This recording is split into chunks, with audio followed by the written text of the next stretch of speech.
여러분 안녕하세요. 완벽하게 안정된 별이란 것은 존재하지 않습니다. 예를 들어 우리 태양의 광도는 태양 활동 사이클의 11년 동안 약 0.1% 변동합니다. 이전 자기 폭풍에 대한 영상에서도 말씀드린 것처럼 사람들의 컨디션이나 기계류에 영향을 줄 수는 있지만 그 변화를 맨눈으로 관찰하기는 어렵습니다. 하지만 그 밝기가 변덕스러운 사람의 마음보다 더 자주 바뀌는 별이 있다는데요. 저희 채널에 오신 것을 환영합니다. 이곳에는 변덕에 의한 히스테리는 없어요. 이들 변광성은 끊임없이 부드럽게 빛을 바꾸는 맥동 변광성과 격변 변광성, 폭발 변광성으로 나눌 수 있습니다. 후자는 날카롭고 밝은 섬광 등을 특징으로 들며 초신성이나 신성, 그리고 볼프 레이에벨이 이에 속해 있다고 주장합니다. 오늘 영상에서는 맥동 변광성에 대해서 말씀드려 보도록 하겠습니다. 시작해볼까요?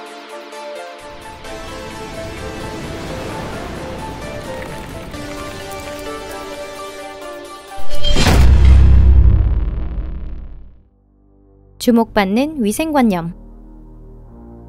페르세우스 자리 베타의 밝기가 변화하는 것을 처음으로 깨달은 사람을 찾는 것은 무척 어려운 일입니다.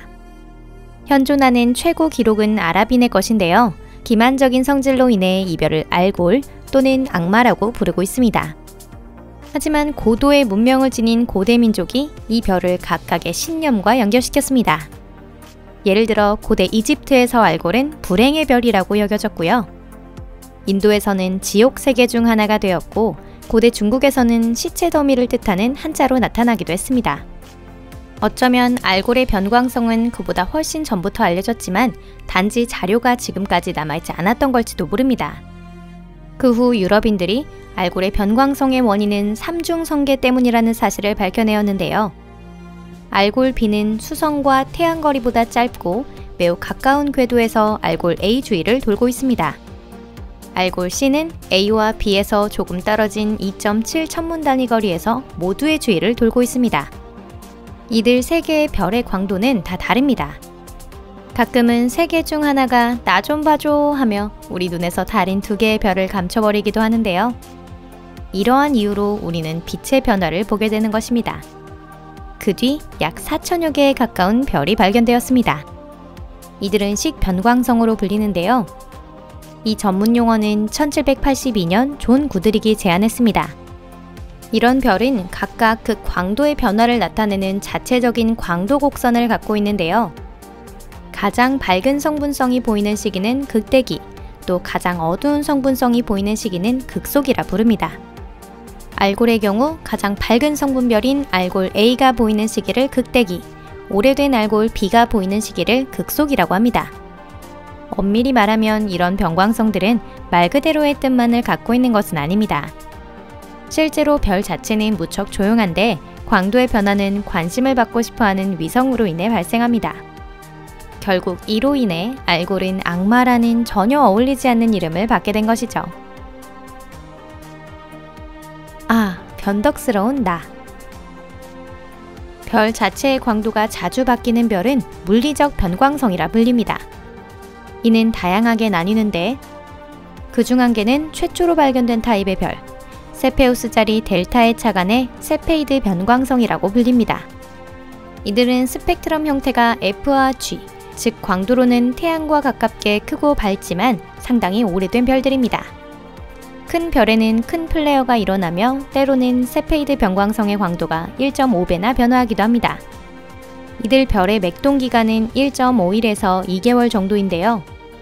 북극성도 세페이드 변광성 중 하나입니다. 세페이드 변광성의 광도 변화의 원인에 대해 과학자들의 의견은 다양합니다. 그중 한 가지 설에 따르면 이들 별에는 헬륨이 다량으로 함유되어 있어 이 헬륨이 가열되어 상승한 뒤 항성 대기의 상층에서 냉각되면 다시 빛처럼 하강한다고 합니다. 식은 헬륨은 발광체의 심부에서 나온 빛이 잘 통하지 않기 때문에 대기 중에 다량의 헬륨이 있을 때는 별의 광도가 저하된다는 것입니다. 어찌됐든 현재에는 약 700여 개의 세페이드 변광성이 확인되고 있습니다. 그 중에서도 특별히 흥미로운 것은 CW 또는 천여자리 W형이라 불리는 서브 클래스입니다. 이들은 은하수의 은하평면에 있지 않고 과거 우리의 은하계에 흡수된 구상성단 안에 있습니다. 광도가 최대인 기간에 최고 온도에 이르는 전형적인 세페이드 변광성과는 달리 이들 별은 비상식적인 행동을 보이는데요. 이들은 최대 광도와 최소 광도의 중간 단계에서 최고 온도가 관측됩니다. 검은 고자리 RR 타입의 변광성은 변광성 서브 타입으로 분류되는데요. 이들은 스펙트럼형 A로 비교적 젊은 커다랗고 하얀 별입니다. 이런 별의 광도는 5시간에서 2일 정도의 주기로 변화합니다. 또한 이런 타입의 변광성은 광구의 온도 상승과 함께 환하게 빛을 발하는데요. 온도가 올라감과 동시에 별은 커지고 그 크기도 증대됩니다. CW형 변광성과 마찬가지로 검은 고자리 RR 타입의 변광성은 주로 은하 평면 밖의 구상성단 내에 위치하고 있습니다. 고래자리의 미라도 천문학자의 관심을 끌었는데요. 1596년 파브리치우스는 이 별의 광도가 변화한다는 사실을 발견합니다. 1659년부터 1682년까지 13년간 이 별을 관측한 요하네스 헤벨리우스는 그 밝기가 몇 배나 변화한다는 것을 깨닫게 됩니다. 이러한 점을 바탕으로 그는 그 별을 라틴어로 이상한이란 뜻을 가진 미라라고 이름지었습니다. 이후 역시 3개월에서 2년이라는 주기로 광대한 범위에서 광도가 변하는 별이 몇 개 더 발견되었습니다. 그런 별들은 미라형 변광성이라고 이름 붙여졌죠. 미라형 변광성은 매우 낡고 차가운 M급 초거성입니다. 이들은 한계까지 팽창하고 끊임없이 작은 폭발을 일으키며 외층을 조금씩 날려보냅니다. 이것이 온도와 밝기의 변화가 일어나는 이유입니다. 별이 단순한 붉은 초거성이 아니라 미라형 변광성이 되는 과정에 대해서는 아직 명확하게 밝혀지지 않았는데요. 미라형 변광성은 매우 낡았기 때문에 행성계 진화 과정을 연구하는 데 있어서는 꽤 흥미로운 자료가 되어줄 것입니다. 마지막으로는 쉽게 변화하는 비주기적인 별이 있습니다. 이들의 광도는 불규칙하게 증감하기 때문에 어떤 주기로 되어 있는지는 정확하게 알 수 없습니다.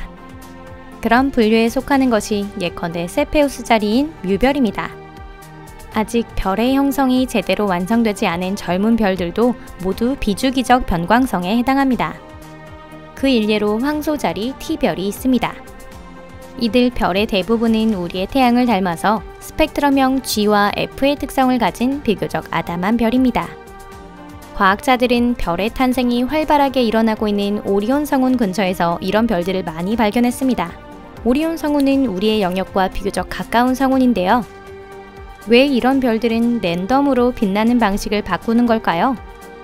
어쩌면 질풍노도의 젊은 혈기 탓에 그러는 건 아닐까요? 물론 농담입니다. 실제로는 이들 주위에서 회전하는 불안정한 원시행성 구름 때문입니다. 어째서 알아야만 하는가? 우리가 물리적 변광성계에 살았다면 삶은 지옥 같았을 것입니다. 끊임없이 오르내리는 광도로 인해 들쭉날쭉한 온도까지 생명이 발달하기엔 너무나 척박한 환경이었죠. 하지만 멀리에서 변광성을 관찰하는 것은 매우 흥미롭고 유용합니다. 변광성을 바탕으로 밝기가 더 안정된 별을 계측할 수 있고 우주의 거리 계산에도 도움이 되니까요. 각각의 변광성은 저마다 고유의 맥동기간을 가지고 있습니다. 어쩌면 먼 장래에 우리가 우주에서 미아가 되었을 때 이들이 우리를 도와줄 수 있을지도 몰라요. 그리고 이 변광성 덕분에 최근 이전에 계산된 몇몇 항성거리를 재계산해야 한다는 사실을 알게 되었는데요.